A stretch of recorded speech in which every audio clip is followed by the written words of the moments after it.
Bom dia, pupilos!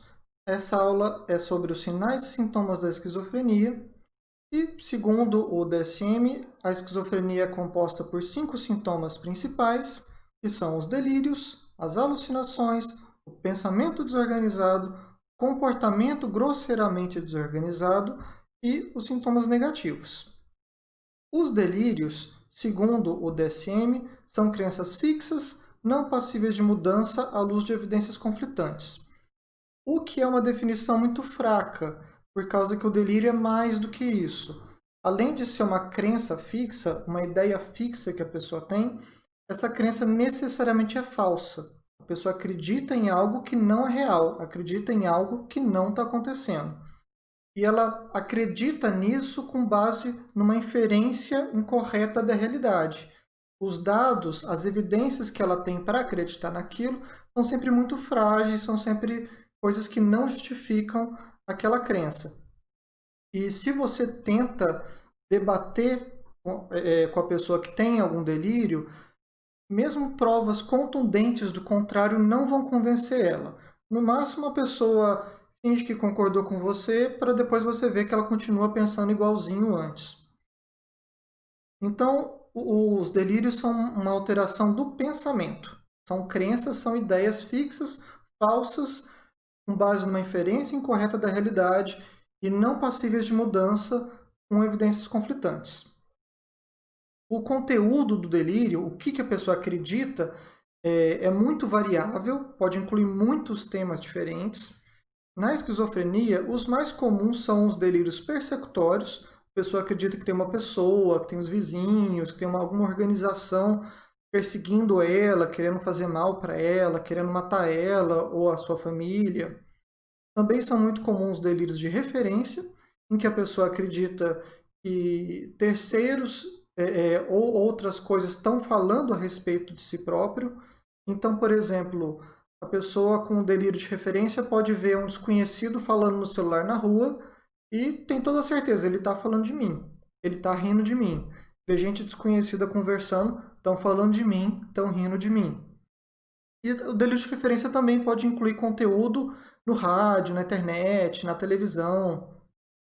Outro delírio comum na esquizofrenia é o delírio de influência, em que a pessoa acredita que, por algum meio tecnológico, espiritual ou místico, outras pessoas estão influenciando o próprio comportamento. Um exemplo clássico disso é a ideia de que a pessoa tem um chip na cabeça e está sendo controlada por esse chip, apesar de que esse delírio em específico não é tão comum assim.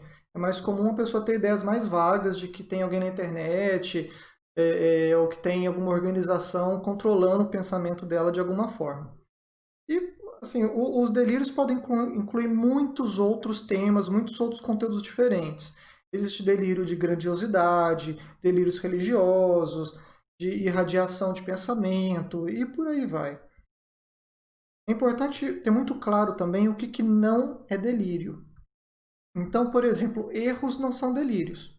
Se a pessoa acredita em algo porque está mal informada, isso não é considerado delírio. Mentiras também não são delírios. Na mentira, a pessoa sabe que aquilo que ela está falando não é verdade. Já no delírio, a pessoa acredita piamente que o que quer que seja é verdade e aquilo está acontecendo. Preconceitos, seja de raça, religião, sexualidade, etc., nenhuma forma de preconceito é considerado delírio. Isso aí já vai ser um problema de caráter e não um problema de transtorno mental. Superstições, por mais absurdas que seja, de gato preto, escada, espelho, etc., nada disso é considerado delírio, assim como nenhuma outra forma de crença, seja crença religiosa, crença política, etc. Nenhuma crença que faça parte de um grupo é considerado delírio. Um exemplo bom disso são os terraplanistas. Como faz parte daquele grupo acreditar que a Terra é plana, você não pode dizer que eles são delirantes, já que aquilo faz parte da cultura deles, do meio deles. Então, delírio é alteração de pensamento. Já a alucinação ela é uma alteração da senso-percepção.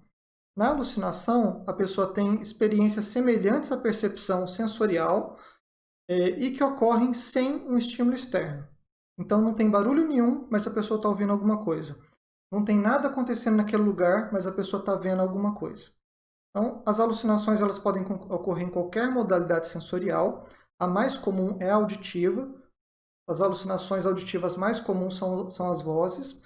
As vozes podem chamar a pessoa. As vozes, muito comumente na esquizofrenia, criticam o comportamento da pessoa, comentam o comportamento da pessoa, xingam, falam coisas depreciativas para ela, podem ordenar que ela faça coisas. Esse é um dos motivos pelos quais é tão importante a gente avaliar o conteúdo das alucinações, porque isso pode significar um risco de auto ou de heteroagressão. A alucinação auditiva também pode ser sem ser de voz. A pessoa pode escutar passos, pode escutar rangidos, barulhos, outras coisas sem ser vozes. A segunda modalidade sensorial mais comum de ter alucinação é a visual. Então a alucinação visual mais comum é quando a pessoa enxerga vultos. Normalmente são vultos pretos, com forma humanoide e mal definidos. Mas a pessoa também pode enxergar praticamente qualquer coisa. E algumas experiências alucinatórias que não são consideradas patológicas. Se a alucinação acontece só quando a pessoa está acordando, você não considera isso como alucinação para esquizofrenia ou para outros transtornos mentais. A mesma coisa para a alucinação que acontece exclusivamente quando a pessoa está adormecendo. Se a alucinação ao acordar e ao adormecer for muito comum, isso pode configurar um transtorno do sono, está dentro dos transtornos neurológicos chamados de parassonia. Bom, e experiências religiosas ou culturais, também você nunca considera que seja um fenômeno alucinatório ou patológico.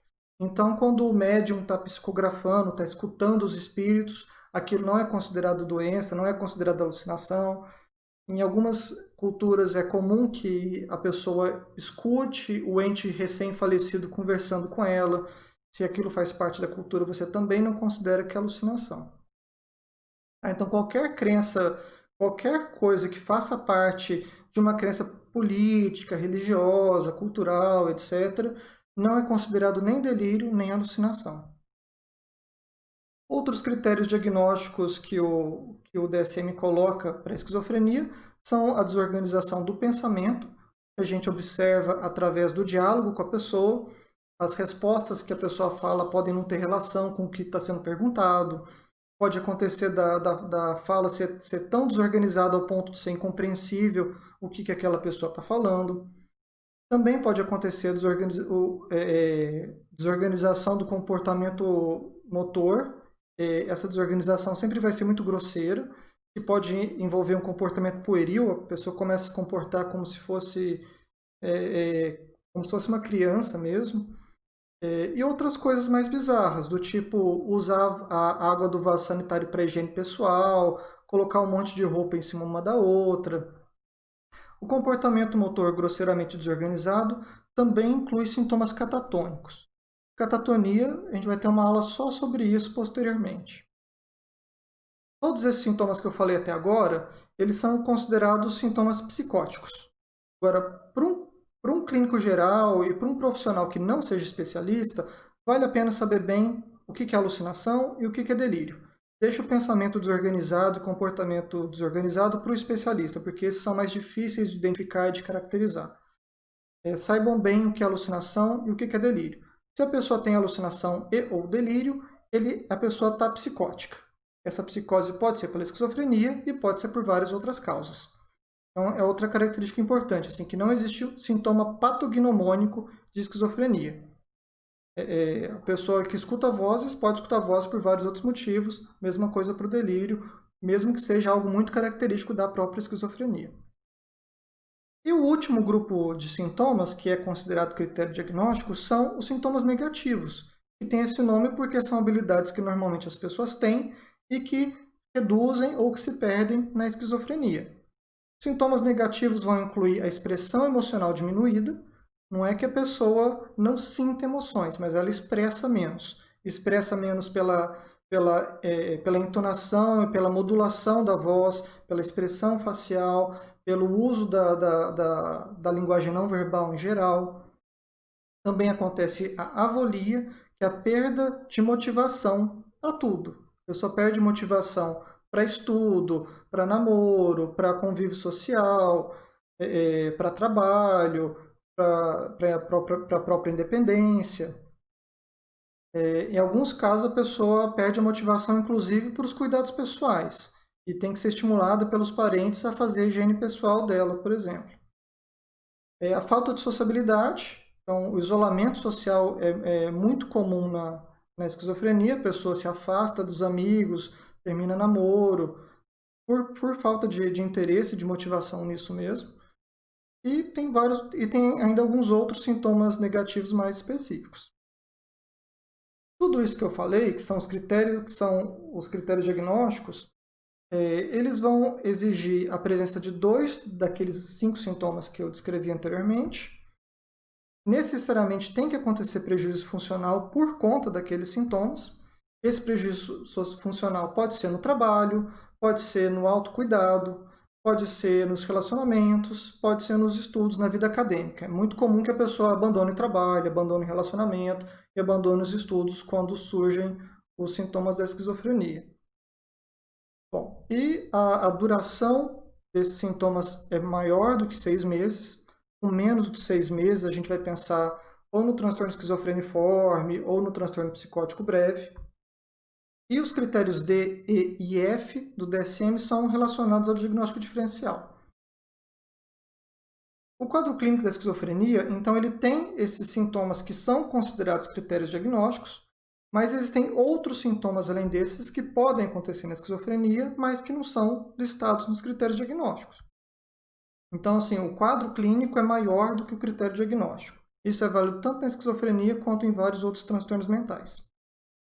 Então, por exemplo, o afeto pode ser muito afetado. É muito comum que afeto, quando a gente fala em afeto, não quer dizer afetividade, quer dizer o estado emocional da pessoa naquele momento. Então, é muito comum que a pessoa tenha sintomas depressivos, ou até uma depressão comórbida, a esquizofrenia. Alterações do sono são muito comuns. A pessoa tem insônia, troca o dia pela noite.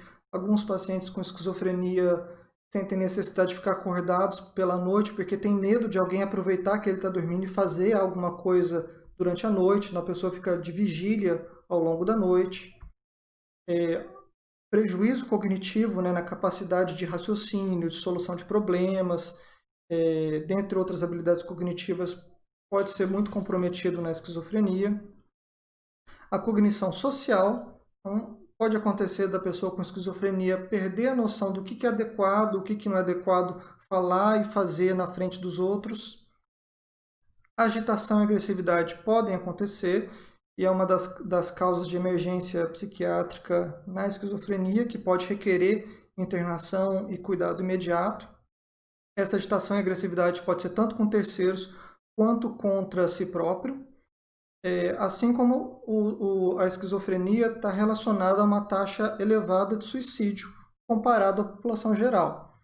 Esse suicídio ele pode acontecer tanto pela comorbidade com sintomas depressivos, pode acontecer por ordem das alucinações ou por algum conteúdo delirante, pode acontecer pela percepção que a pessoa tem de o quanto que ela está doente, o quanto que ela teve prejuízo depois que começou a ficar adoecida. E não esgotamos, existem ainda outros sintomas que podem acontecer na esquizofrenia. Quem quiser saber mais sobre quais sintomas podem acontecer, eu recomendo ler o próprio DSM, que faz uma descrição detalhada dos sintomas da esquizofrenia, mas em algumas partes o DSM acaba sendo muito superficial. Então, uma outra fonte muito boa é o livro de Psicopatologia do Paulo da Gala Rondo.